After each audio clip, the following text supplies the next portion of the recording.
태초에 하나님께서 천지를 창조하셨습니다. 모든 자연 만물이 창조하신 하나님의 보시기에 좋았다. 성경이 그렇게 말씀하고 있습니다. 보시기에 좋았더라.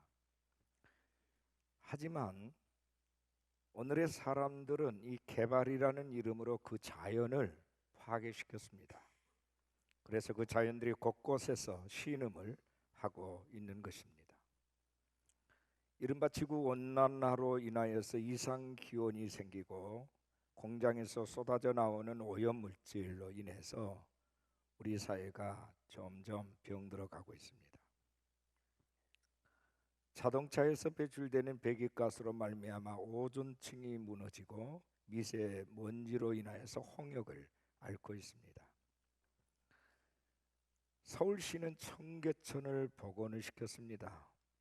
왜 그렇습니까? 사람과 자연과의 친화적인 이 관계가 다시 회복이 되어져야 한다 하는 것이죠. 조화와 균형이 없이는 행복해질 수가 없기 때문입니다. 사람이 없다면 자연을 회복할 이유가 없고, 자연을 염두에 두지 않는다면 사람은 자연에 대하여 아무렇게나 행동해도 될 것입니다. 그러나 그 결과는 재앙이기 때문에 이 하지 않으면 안 되는 것이 조화와 균형입니다. 여러분, 또 하나의 신령한 조화가 있는데요, 바로 십자가와 성찬이라는 조화입니다. 이 둘 사이는 절묘한 균형과 조화가 있습니다. 예수님께서는 십자가를 하루 앞두시고 제자들과 함께 성만찬을 거행하셨습니다. 십자가를 알리시기 위해서 성찬식을 한 겁니다. 그래서 성찬 속에는 예수님의 십자가가 들어있습니다. 오늘 제목인데요, 우리 한번 따라하겠습니다. 십자가와 성찬. 참 거룩하면서도 엄숙한 주제입니다. 십자가와 성찬. 첫 번째 드릴 수 있는 말씀은 이 십자가가 두 가지가 있는데, 하나는 속죄의 십자가가 있고 또 하나는 사명의 십자가가 있다 하는 겁니다. 속죄의 십자가는 주님께서 친히 지신 주님의 십자가고, 사명의 십자가는 저와 여러분, 우리 각자에게 주어진 나의 십자가입니다. 하나는 속죄의 의미가 있고 또 하나는 사명의 의미가 있습니다. 이 두 십자가는 성격은 다르지만은 함께 있는 십자가입니다. 하나님이 이 두 십자가의 결합을 통해서 하나님의 뜻을 온전히 이루셨습니다. 속죄의 십자가가 뭡니까? 마태복음 16장 21절에 예수 그리스도께서 자기가 예루살렘에 올라가 장로들과 대제사장들과 서기관들에게 많은 고난을 받고 죽임을 당하고 제3일에 살아나야 할 것을 제자들에게 비로소 나타내셨다. 주님은 당신 자신이 십자가를 지고 죽으실 것을 말씀하셨습니다. 나는 내 양을 위하여 목숨을 버리러 왔다. 나는 화목제물로 죽으러 왔다. 친히 당신이 지실 십자가에 대해서 제자들에게 말씀해 주셨습니다.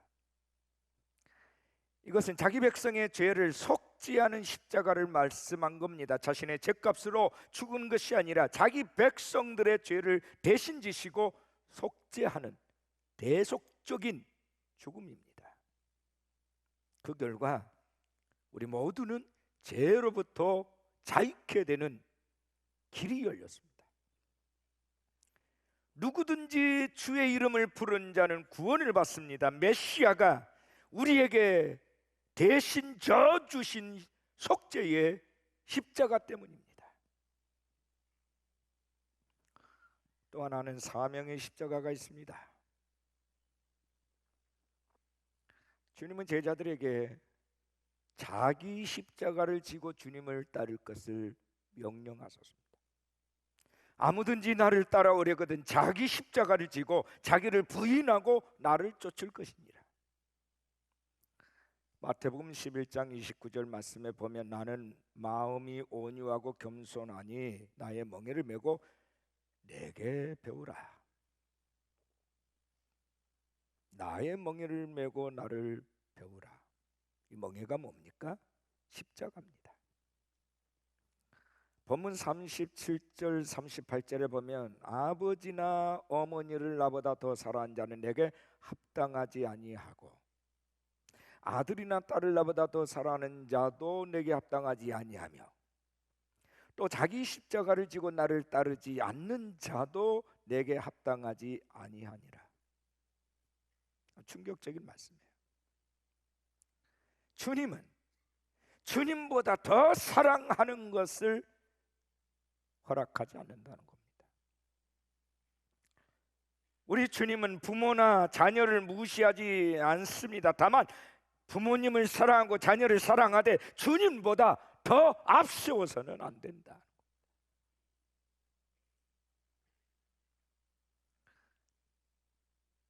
파격적인 말씀을 하고 있습니다.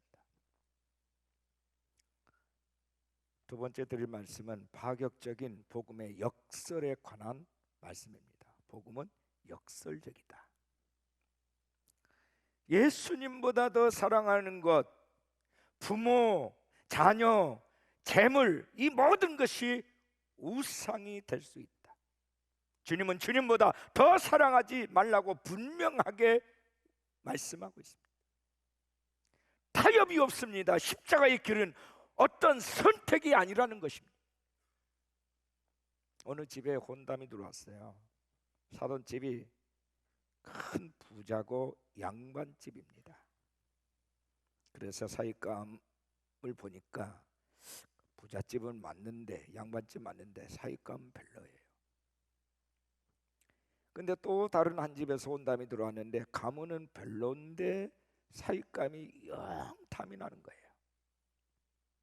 아버지가 딸을 불러놓고 묻습니다. 얘야, 너는 어느 쪽을 택할래? 딸 한 말이 재밌습니다. 동가식 서기숙 하겠습니다. 무슨 말이냐면 밥은 동쪽 집에서 먹고 잠은 서쪽 집에서 자겠습니다. 둘 다 놓기 싫다는 거죠. 한쪽은 집안이 마음에 들고 한쪽은 신랑이 마음에 든다는 거죠. 그거 어떻게 해야 돼요? 집안을 합쳐서 내가 원하는 환경을 만들 수도 없고요.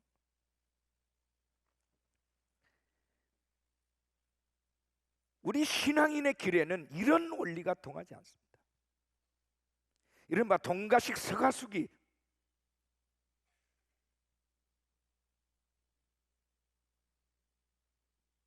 할 수 있는 그런 선택이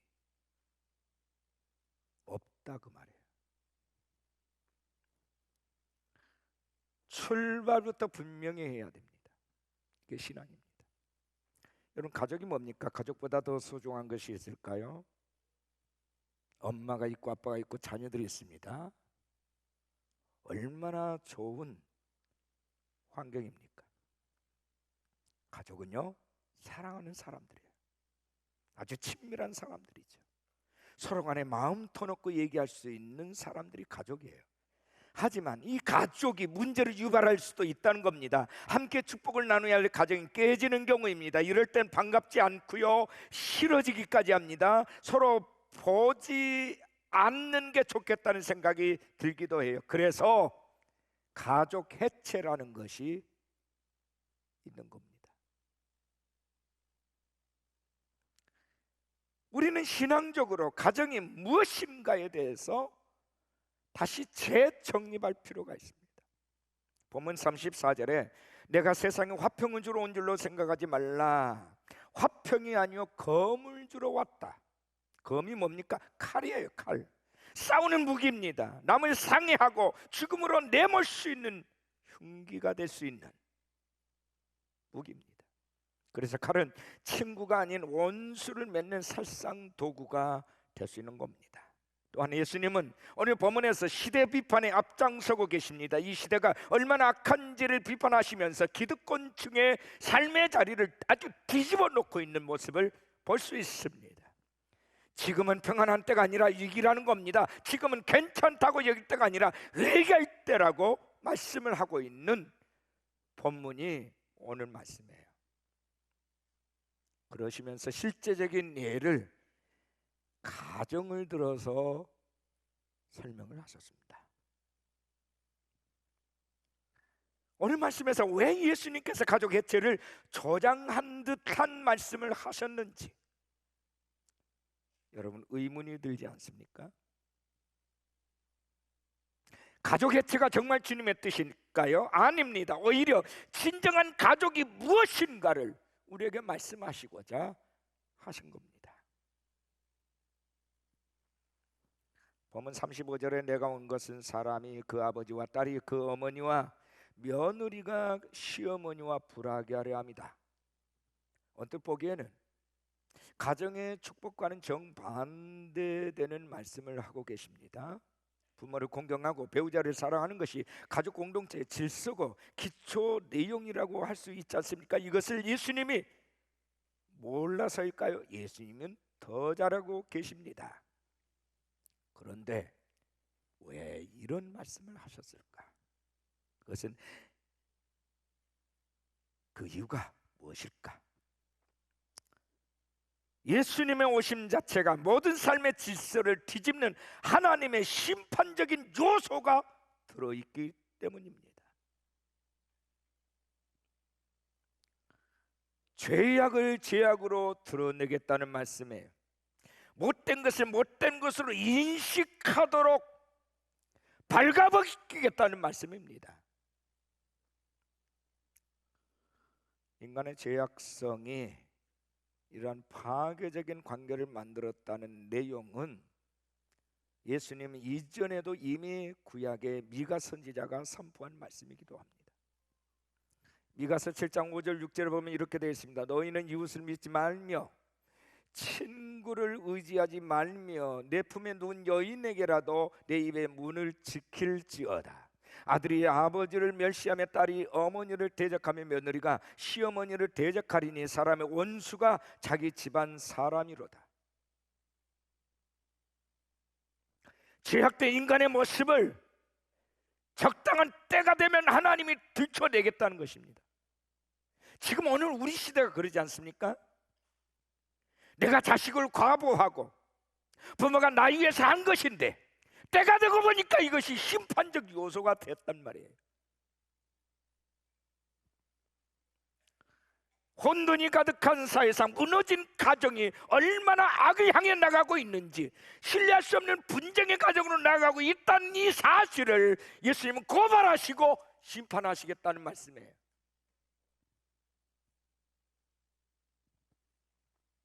이것이 복음의 역설입니다.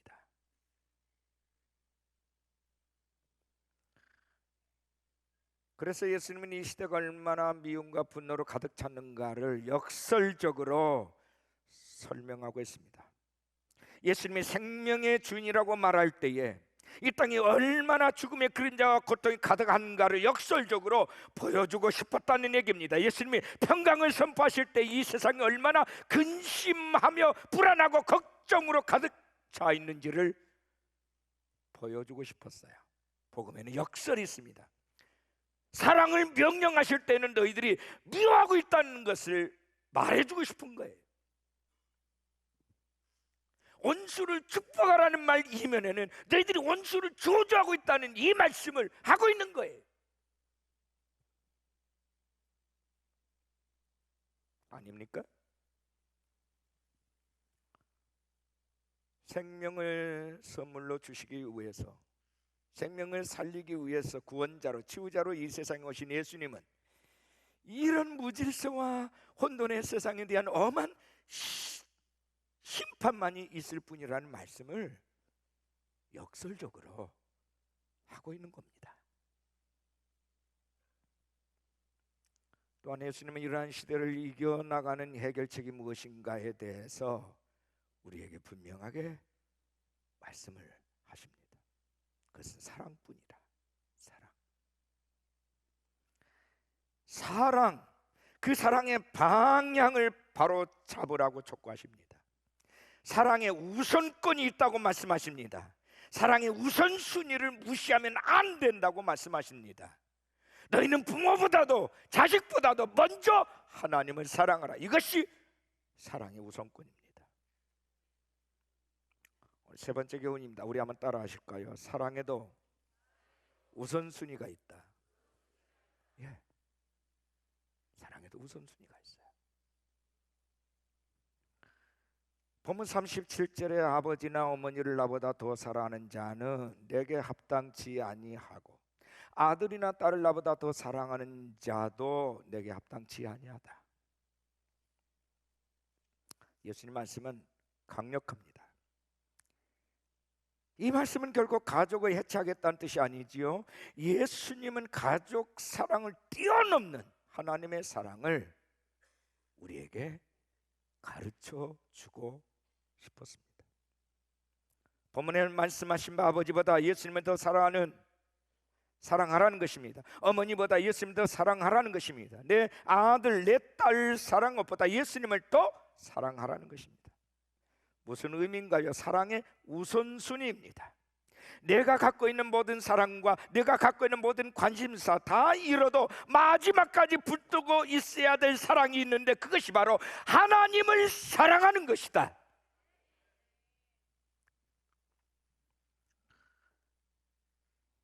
왜요? 하나님을 사랑하는 그 마음이 있으면, 하나님을 사랑하는 그 사람이면 다른 모든 사람도 사랑할 수 있기 때문이죠.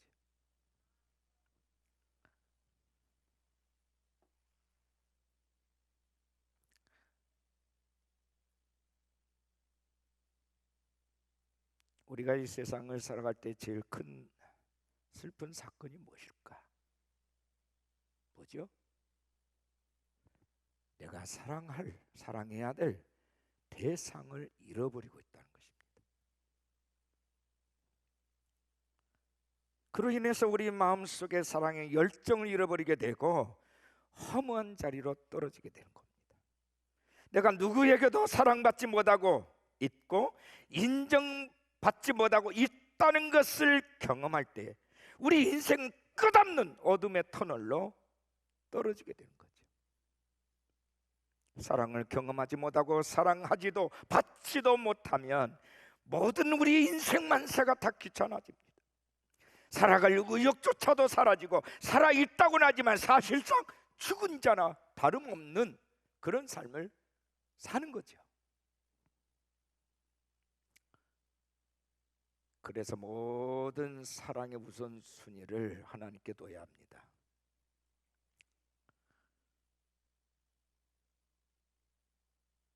이것이 축복 중에 최고의 축복입니다. 하나님의 사랑을 아는 자, 하나님의 사랑을 받는 자, 하나님을 사랑할 수 있는 자는 원수도 사랑할 수 있습니다.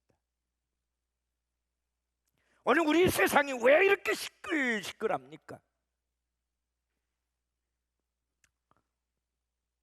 아버지는 광화문에 나가서 데모를 하고 자식은 여의도 광장에 나가서 데모를 합니다. 저녁에 밥상머리에 앉았는데 아버지와 자식의 마음이 불편해요. 이것이 오늘 우리 시대의 형국입니다. 사랑하라는데 무슨 이념이 있고 사랑하라는데 무슨 정치적인 백그라운드가 필요한 겁니까?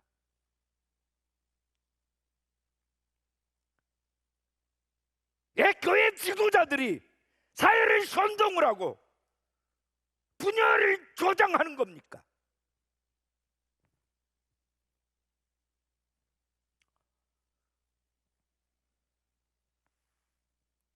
하나님은 사랑하라 하는데, 모든 사람을 사랑하라 하는데 심지어 원수까지 사랑하라고 하는데 우리가 원수입니까?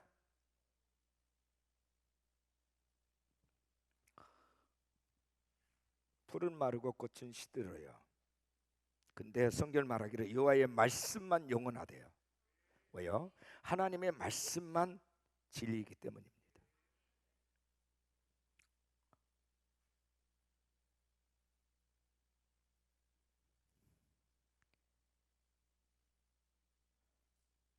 내가 누군가의 편에 드는 순간 다른 편하고는 원수가 되는 거예요.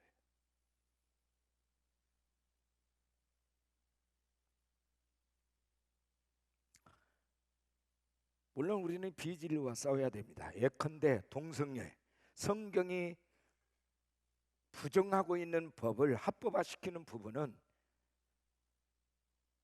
아니라고 말할 수 있어야 돼.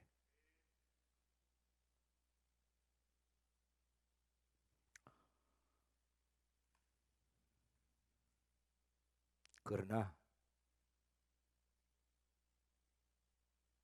죄는 미워하되 사람은 미워해서는 안 됩니다.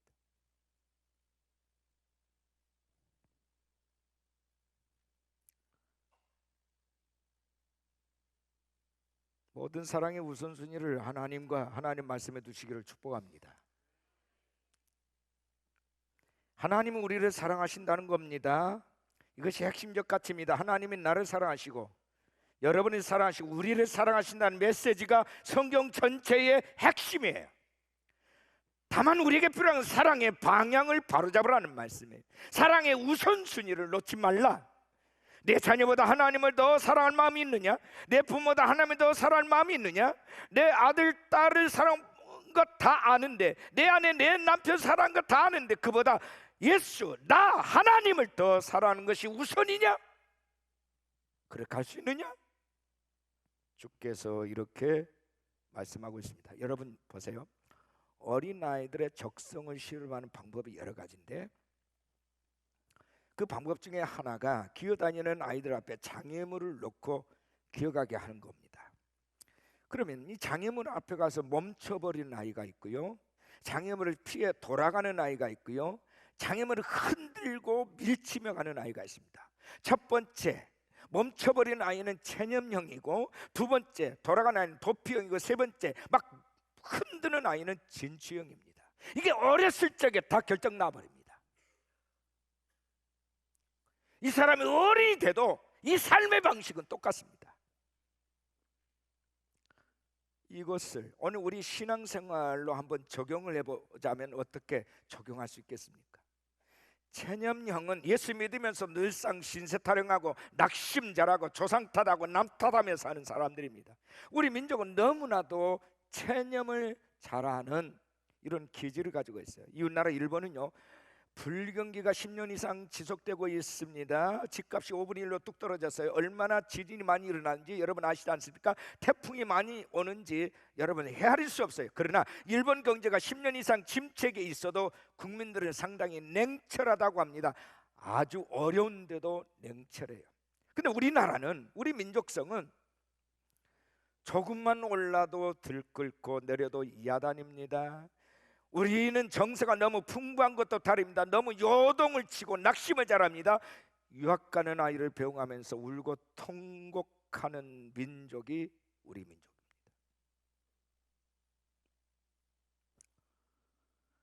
오늘 이 시대는 정말 냉철해야 됩니다. 냉철하다고 하는 것이 무슨 뜻일까요? 분명한 것이 냉철한 것입니다.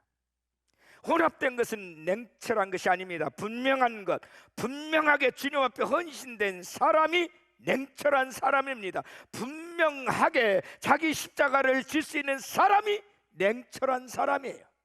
신앙의 자기 정체성을 분명히 지킬 줄 아는 사람이 냉철한 사람입니다. 도피형의 특징은 무관심이에요. 절대로 한가운데로 들어오지 않습니다. 여러분, 우리 주님의 은혜의 한마당 가운데 들어오시기를 바랍니다. 어떤 분은 그래요. 나는 박수만 치고 응원만 할게요. 이런 사람도 많지요. 우리는 각자가 선수, 경기하는 선수로 부름을 받았습니다. 나의 십자가를 지고 달려가야 할 선수입니다. 근데 단순한 선수가 아닙니다. 주전 선수입니다. 후보 선수가 아닙니다. 우리는 여러분 하나님 나라의 주전 선수로 뛰시기를 축복합니다.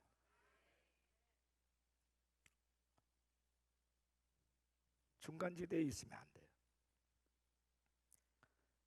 예수님은 자기 십자가를 분명히 지라는 것입니다. 이것이 진취형이에요. 문제가 있고 장애물이 있으면 돌파하라는 겁니다. 멈추지 말고 피해 가지도 말라. 돌파하라. 이게 믿음의 사람이에요. 만약에 이스라엘 지도자 모세가 또 여호수아가 돌파할 수 있는 리더십을 발휘하지 않았더라면 어떻게 됐겠습니까? 요셉이, 다니엘이, 사무엘 선지자가, 엘리야가, 엘리사가 돌파하는 힘을 잃어버렸다면 어떻게 됐겠습니까? 똑똑하고 머리 있는 사람이 리더가 되는 게 아니에요. 리더는 돌파력이 있는 사람이에요.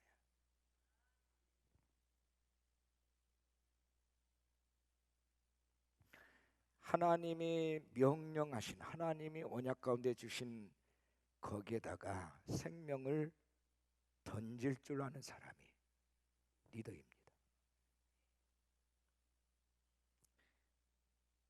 나의 욕망을 위해서가 아니라, 모두의 편의를 위해서가 아니라 전능하신 하나님의 말씀 앞에 목숨을 던질 줄 아는 사람, 하나님의 사랑 실천에 목숨을 던질 줄 아는 사람, 그 사람이 리더예요. 리더의 자격이 있는 거예요. 기억하십시다. 십자가와 성찬은 하나입니다. 성찬이 뭐죠? 결단이에요. 십자가를 결단하는 겁니다. 오늘 우리도 이 성찬식을 통해서 주님의 십자가를 되새기고, 주께서 우리에게, 우리 각자에게 주신 사명의 십자가를 다시 한번 되새기면서 여러분 안에 위대한 결단이 새로워지기를 축복합니다.